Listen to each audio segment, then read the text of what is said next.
Paano magrehistro ng Bitget account? Kumusta sa lahat? Ang Bitget ay isang exchange na sumusuporta sa iba't ibang cryptocurrencies at nag-aalok ng maraming magagandang mga programa ng gantimpala. Sa video na ito, ipapakita ko sa inyo kung paano magrehistro ng Bitget account. Para magrehistro ng account at makakuha ng mga espesyal na alok mula sa Bitget, bisitahin ang o i-click ang link sa description ng video na ito para magrehistro ng Bitget account. Magsimula na tayo.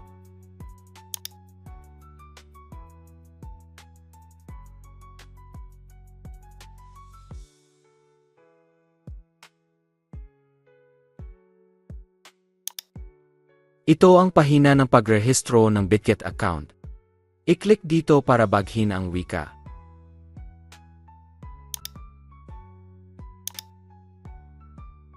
Una, ilagay ang iyong email o mobile number.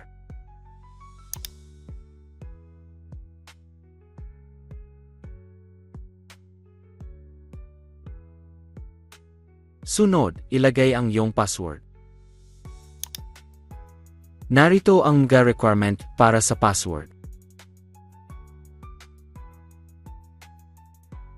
Mangyaring sumangguni sa halimbawa sa screen.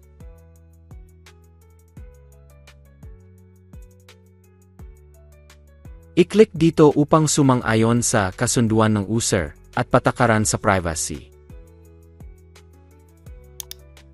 Pagkatapos, i-click ang lumikha ng account.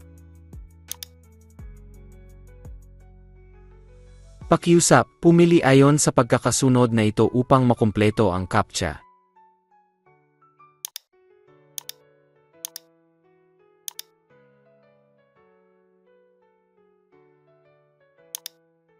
Ipapadala ang verification code sa iyong email. Pakisuri ang iyong email.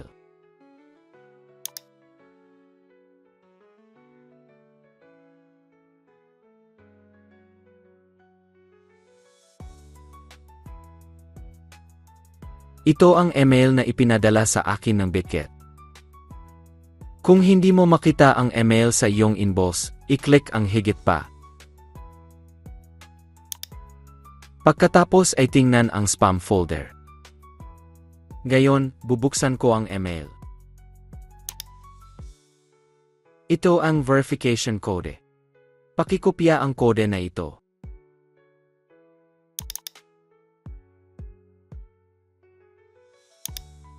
Pagkatapos ay ipaste dito.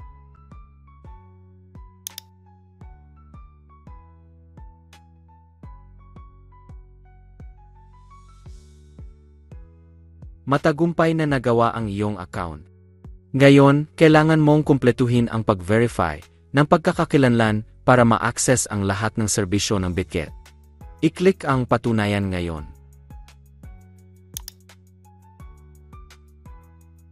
I-click ang patunayan ngayon.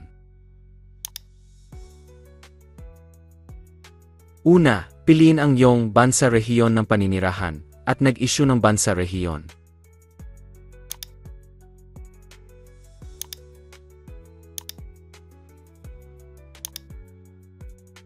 Sunod, piliin ang uri ng IE. May tatlong pagpipilian, IE card, pasaporte, at lisensya sa pagmamaneho. Pipiliin ko ang IE card. Pagkatapos, i-click ang magpatuloy. I-click dito upang baghin ang wika.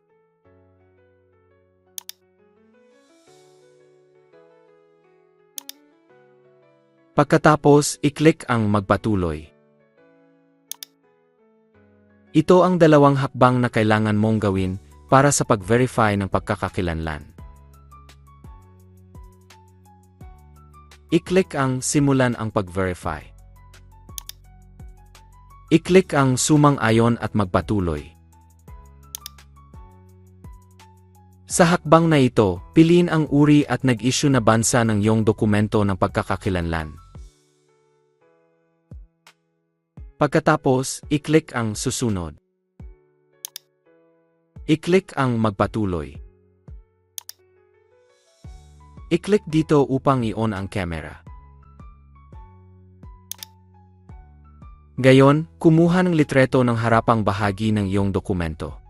Pakilagay ang harapang bahagi ng dokumento sa loob ng frame nang nakahanay ang mga gilid. Sa parehong paraan, pakiusap na kumuha ng litreto ng likurang bahagi ng iyong dokumento. Ito ang hakbang sa pag-verify ng mukha. I-click ang Magpatuloy. Pagkatapos, sundin ang mga tagubilin ng BitGet upang makumpleto ang proseso ng beripikasyon. Sinusuri ang iyong identity verification. Inaasahang matatapos ang pagsusuri sa loob ng 1 oras. I-click ang Bumalik. Gayon, ipapakita ko sa iyo kung paano i-secure ang iyong account. Una, i-click ang Seguridad.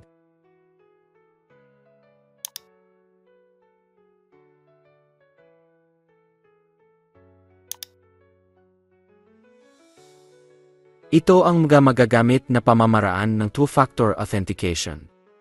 Gayon, gagabayan ko kayo sa pag-setup ng Google Authenticator.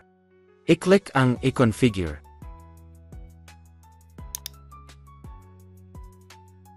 Ang unang hakbang ay i-download ang Google Authenticator app sa inyong telepono. Ngayon, ipapakita ko sa inyo kung paano i-download ang app. Una, buksan ang App Store. Kung ang iyong telepono ay gumagamit ng Android operating system, buksan ang Google Play. I-type ang pangalan ng app gaya ng ipinapakita sa screen.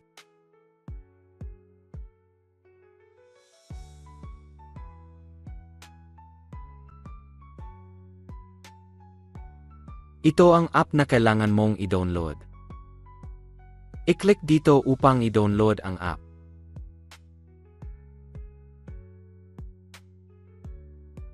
I-click ang Bukas.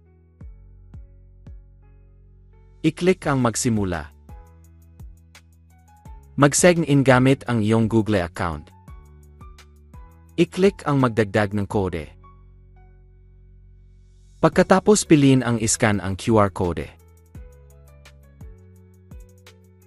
Gustong gamitin ng authenticator ang iyong camera, i-click ang Payagan.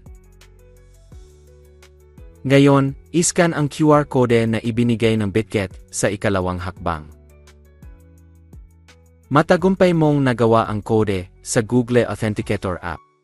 Gayon, bumalik sa BitGet website.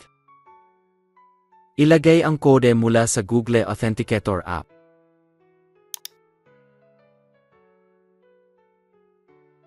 Kapag nailagay mo na ang kode, i-click ang Ipasa. Ngayon, kailangan mong gawin ang seguridad sa verification. I-click ang Ipadala. Isang verification code ang ipapadala sa iyong email. Pumunta sa iyong email, kunin ang kode, at ilagay ito dito.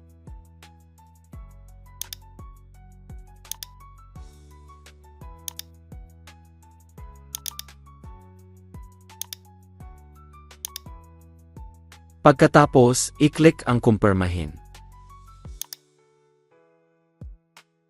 Matagumpay mong na-enable ang security authentication gamit ang Google Authenticator app.